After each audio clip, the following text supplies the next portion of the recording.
Hello, so in this lesson we have a cylinder body within a far field, if you would like to call it that way.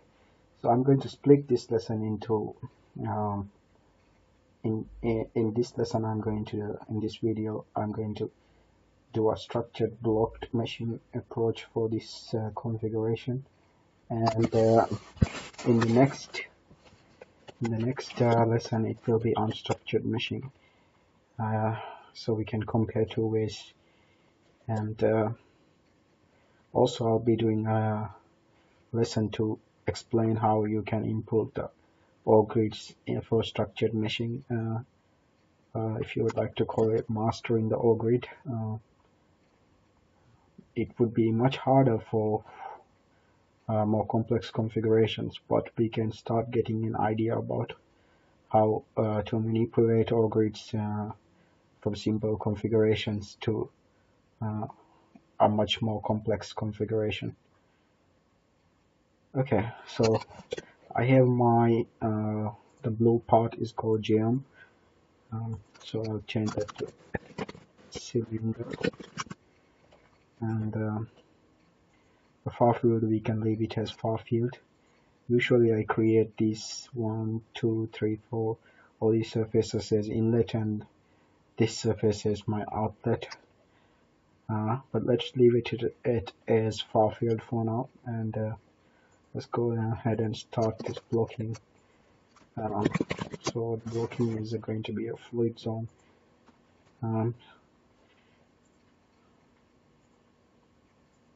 So first thing we do is we associate the edges to curves.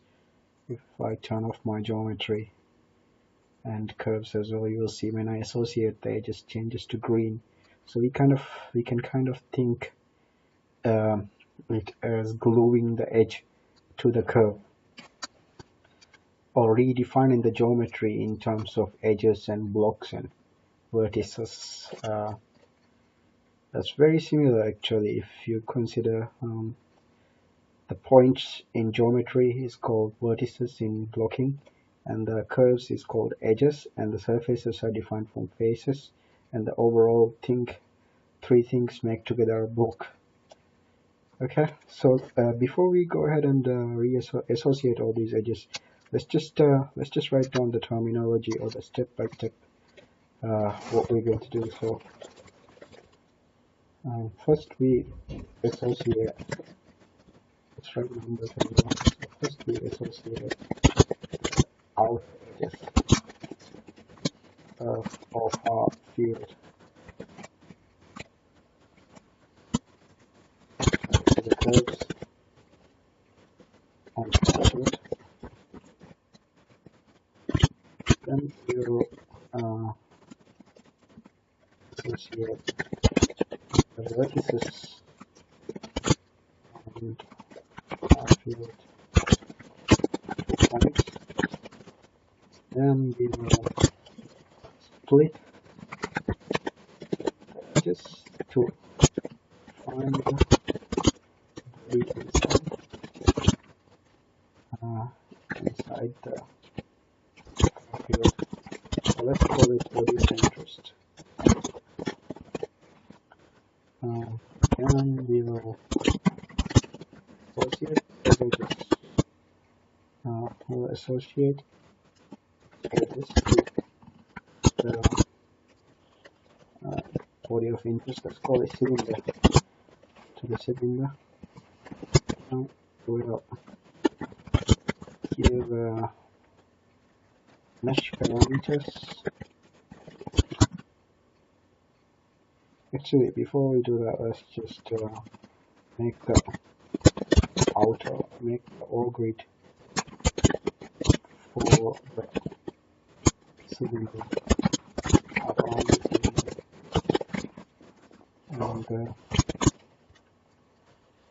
and then we can specify the wall spacing. We'll specify the wall spacing according to the Reynolds wall So when I say wall spacing, I mean the first wall spacing. So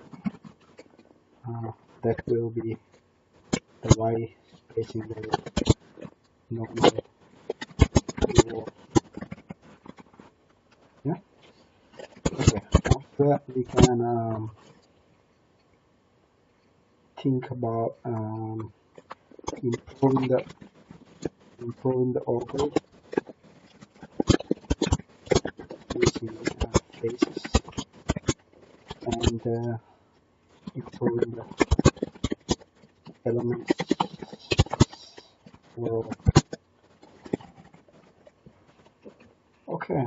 For now, let's just follow these steps. So first, we are associating the edges to the far-field curves, west and background curves, and so as we go ahead in this course, I'll just do things much faster and less talking.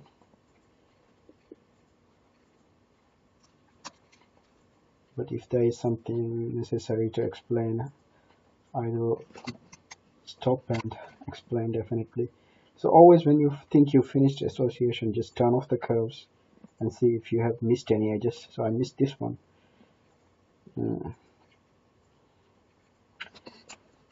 Let's also take some time to understand or to revisit what the edge colors means. So edge colors, black associated to the surface, blue, internal edges. When I say internal, it means volume edges. Green associated to a curve, and vertices also. Let's take so for vertices it will be if it is associated to a point, it will be red associated to a point, black associated to the surface, blue, so blue is just not associated for internal volume parts. Green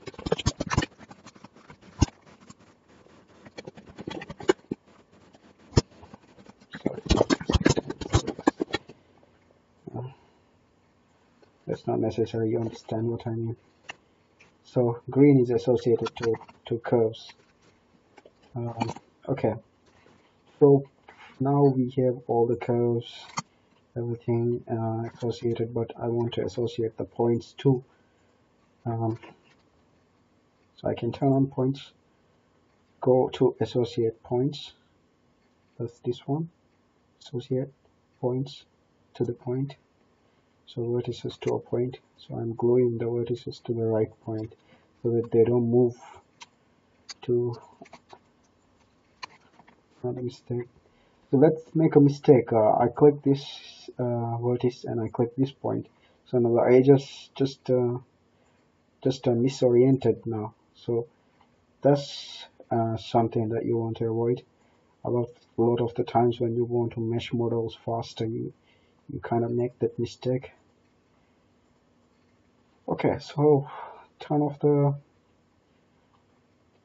the curves and I turned off the points as well. Now we have the outer far field defined in terms of blocking, and we have associated green edges and red vertices, which means we have a full association. Okay.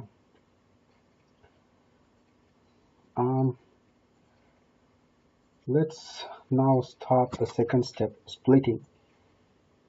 So when you split, you can either split by split block and either screen select method, or you can use prescribed point.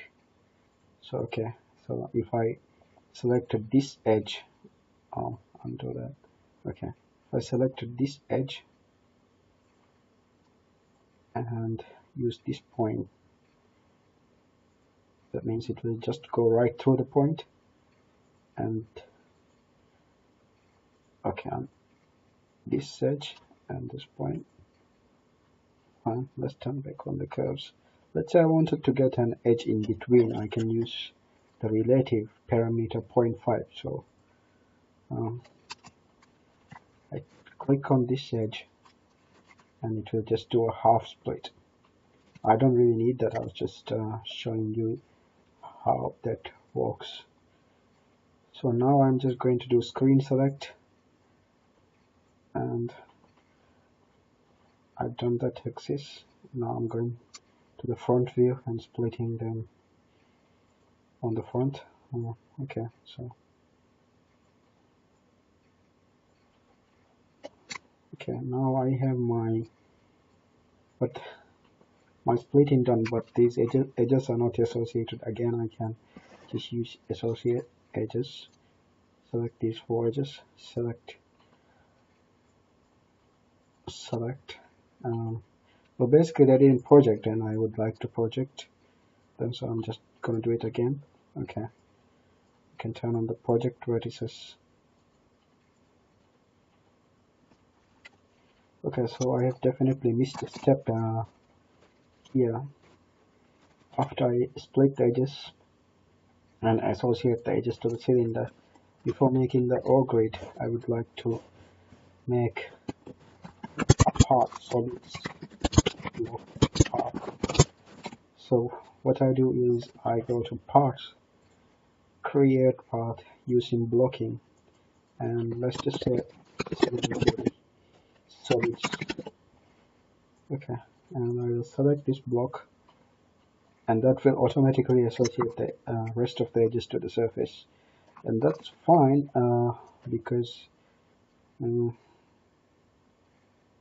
it is already in the right orientation, but sometimes you will have to reassociate all the edges and stuff. So let's just give some let's just put the O grid around it now. So I can either go ahead and select this block, or in more complex configurations you can go to select block and select the blocks that you want. So I'm selecting this one, and around the blocks, this value is how much the O grid will be around this body. So if I click 1, then I see that I have a really big O grid, which is not ideal. So I'm just going to change that to 0.1.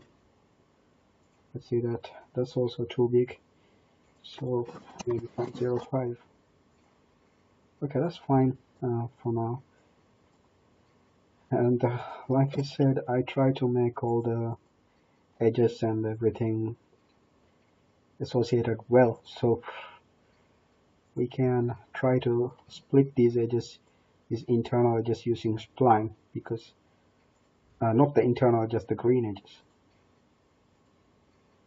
Okay, so that they're well associated to the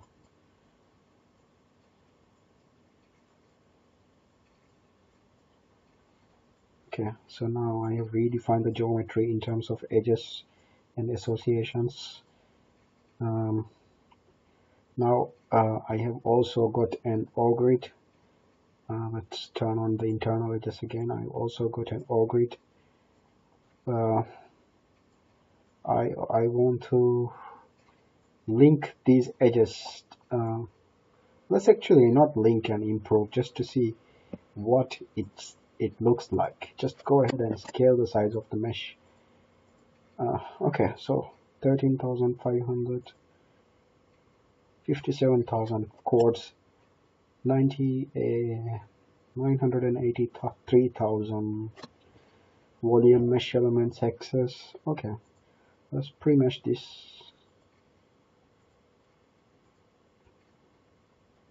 Fine, looks fine, looks okay. And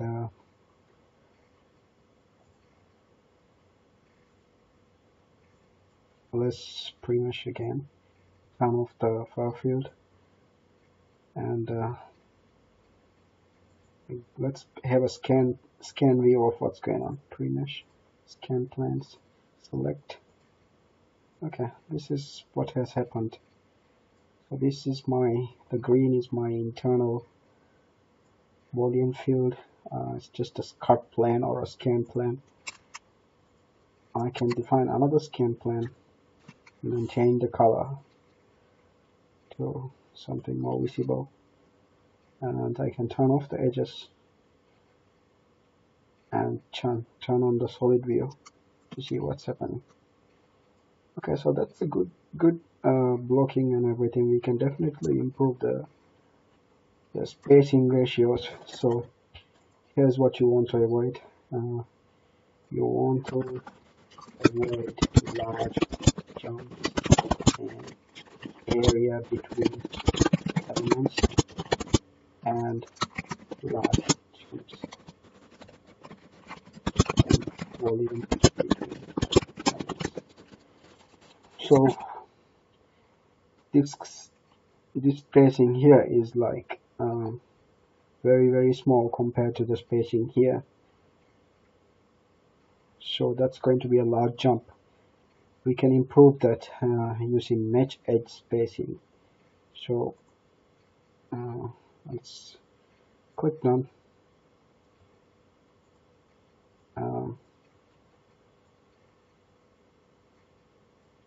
Let's view the quality of this mesh.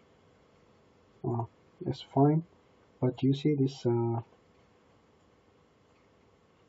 these cells are not of high quality because of these, because we haven't done the we haven't improved the grid on the surface. Since it's a circular surface, and a lot of the times you'll be working with circular surfaces, you can't improve, you can't have chords of these rectangle kind of elements all the way through. So you kind of need to use something called face grid. So if I go ahead and just use these two and click apply. I used the out version. So in, and then I'm going to use the link edge to link the shapes of the edges. So this edge to this. Okay. This edge to this.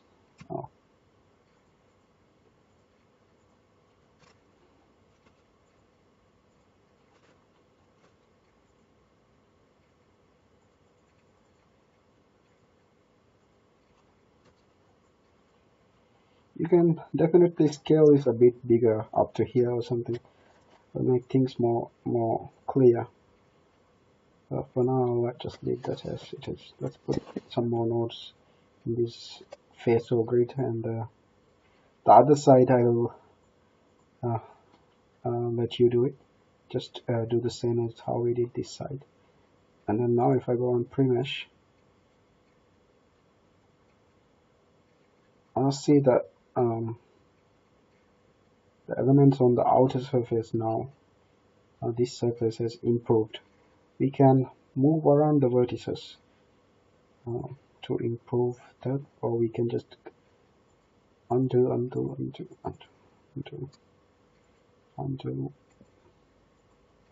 Okay, and still undo. Let's go ahead and generate that. Select blocks, select faces, these two faces, and click apply. This time we improve the chain, increase this to 0.2 or maybe more, maybe 0.4. Okay, so let's pre-mesh now.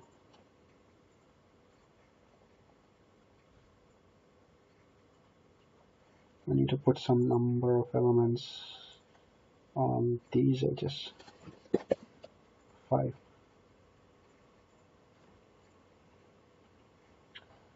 So when this mesh gets more denser and denser, if you're working on a personal laptop or something, it will just get a bit slower. So especially when your mesh elements goes above 5 million. So you can go to settings, general, and increase the number of processors according to. So I have 4 processors and I've left I'm using 3 for ICEM CFD. If you have 8 processors, you can use 7, or you can use everything, but it might just not leave enough memory for other tasks that your computer is doing. Okay, so now we have done the structured meshing for. Looks quite good, and we've improved the quality as well. So we'll come back and do unstructured meshing with Octree and Patch and Delune as well for the same configuration. Then we can compare the methods. Right, thanks for watching.